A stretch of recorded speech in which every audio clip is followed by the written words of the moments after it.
जी तनी जल्दी में हमरा नैहर छोड़ दे तो तू पेन होड़ के बैठल है ये है। कि नैहर एक बार जाके कहां से प्लान हो गेल? अरे दोनों भईबा है जे मैया बाबूजी से लड़ाई कैले है जी, वही लग जाए भाई। ई लड़ाइया का होई थे? घर में बंटवारा करी था, खेत बाड़ी से बांटी था। तो तू का करे जेबू? पंचायती करे जेबा हो? अरे पंचायती करे ना जे भाई, हिस्सा लेवे जे भाई।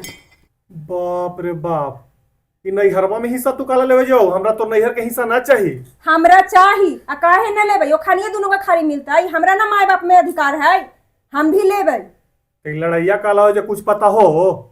कहूचे खेत बाड़ी से बांटी थई ओकरा लगी होई थई आओ।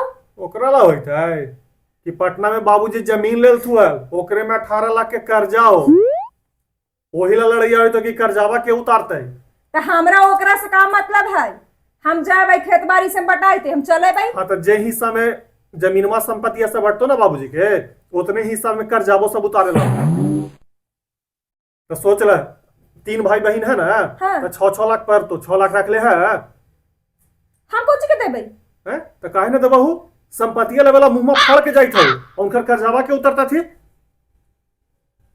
के उतरता थी ना है? ये है सुख में कोई ना साथ देता हो, दुख में धड़ाक से संपत्ति लेवला पहुंच जाइत हो। ऐसने औलाद है वो।